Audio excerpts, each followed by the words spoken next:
when I visited the IPU headquarters in May 2024.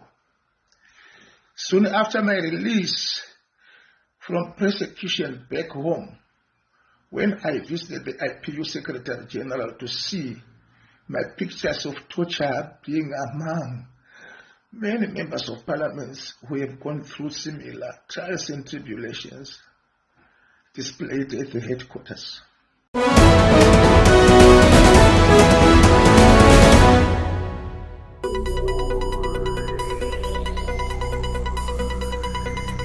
Ndava Job Sikhala avo vanga vachiadresa mamembers e-European Union Parliament apo vataura kurwadziswa kwavakaitwa nehurumende yenyika yeZimbabwe apo vanotaura kuti vakasungwa kanodarika mazana mashanu izvo panyaya dzose dzavakasungirwa hapana kana neimwe chete yavakabatwa nemhosva yavakakonvhiktwa.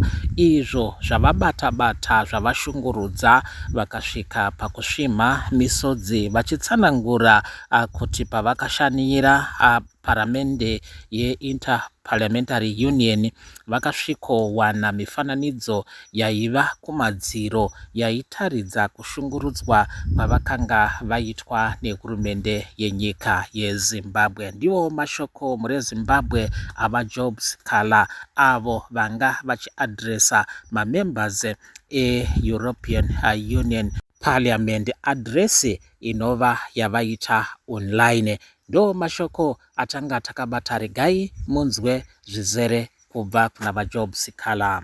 It was online. Vice of the European Union Parliament for inviting me to appear before you and make a presentation about my experience as one of those persons who have been beneficiaries of the activities of the Interparliamentary Union when I was being persecuted by the dictatorship and tyranny in Zimbabwe during the period when I was a member of parliament. The issue of human rights abuses that not only myself but several other political actors in Zimbabwe, including a number of members of parliament, is on public record on how many people have suffered on the hands of the regime in Harare. There are quite a number of many issues which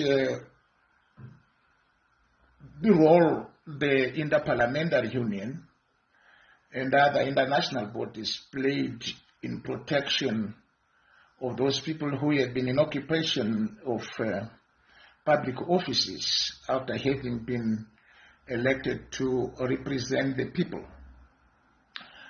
It is very saddening to hear the report from the previous speaker that at the present moment there is a global a number of more than 1,000 public officials, including members of parliament, who are currently, whose cases are now being investigated by the Interparliamentary Union. It clearly demonstrates the level of persecution opposition members of parliament are facing in their countries. The current government in my country has taken extensive measures to restrict political participation in Zimbabwe.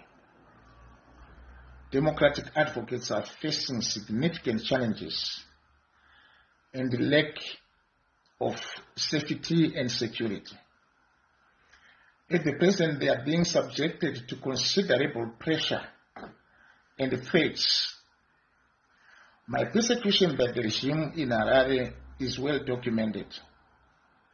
I have been arrested 70 times since I became a member of parliament in the year 2000. Yet none of these arrests resulted in any conviction. I survived several assassination attempts, including a horrendous torture which I suffered in March 2003. During all these arrests, I would be tortured, battered, denied food, denied basic universal human rights, such as to be visited by my family, friends, and colleagues. Observer missions carried out by international important bodies, such as the Interparliamentary Union.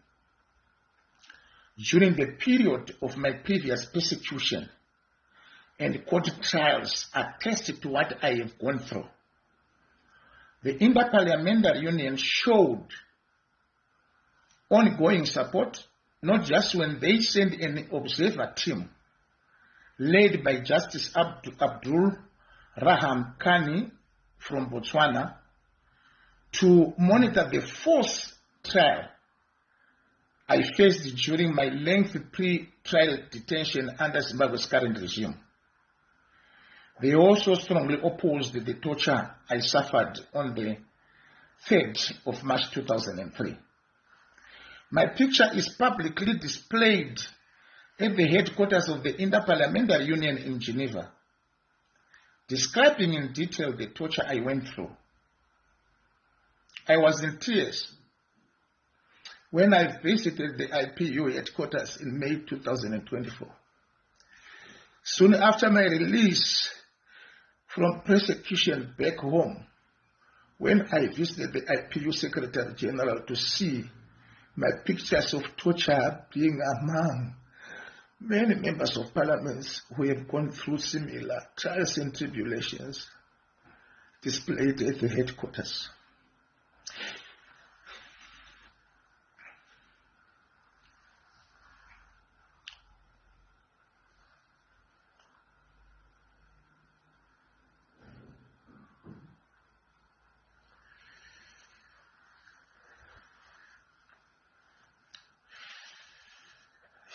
Ne ressentez pas mes émotions étant sales également. Prenez continuez. Thank you very much. I can proceed, Mr. Chairman. History should remember that many people worldwide have endured and continue to face severe hardships in their pursuit of democracy and freedom for their countries and communities. The Interparliamentary Union, particularly its Committee on Human Rights, has played an important role in advocating for and protecting the rights of parliamentarians who are members of opposition political organizations throughout the world. The committee continues to address instances of persecution by undemocratic regimes around the world. The European Union Parliament,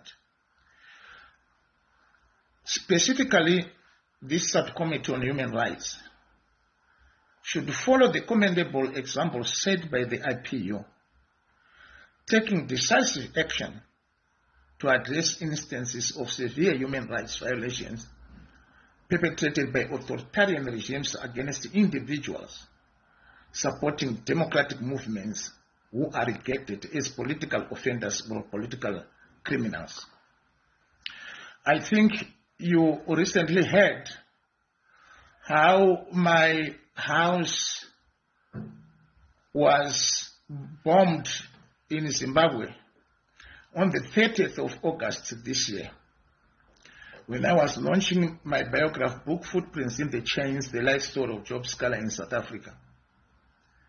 My 4 children were occupants of my house, as my wife had gone to attend the memorial service of my late aunt in our rural home at the time of the attack. The attack's objective was to target my children for assassination. The attack, up to present, has not been investigated. Recently, the regime, through its agents, carried out an act of planting explosives in my uncle's car in South Africa, the car which I was a passenger, with the intention to incriminate me and to be seen as if I was involved in criminal activity, and also to portray myself as a dangerous opposition leader in Zimbabwe. I urge the respected members of this esteemed committee to carefully observe and keep track of this case in order to understand the extent to which Zimbabwe's dictatorship is willing to go to suppress its opposition in an effort to continue holding on to power. I would like once again to urge this important committee to institute a European parliamentary delegation to visit Zimbabwe and raise these concerns with the authorities in Harare. I also urge this committee and also the European Parliament to urge the European Union ambassadors to Zimbabwe to raise issues of human rights abuses that are persistently and continuously taking place in Zimbabwe. An important European parliamentary delegation visit to Zimbabwe will open up the international community about the human rights abuses both parliamentarians from the opposition political parties and also opposition political actors are facing in our country. This will go a long way in addressing this challenge of continued human rights abuses in my country. With these words, I would like again to express my profound gratitude for your invitation for me to appear before this esteemed committee. I thank you, honorable members of parliament.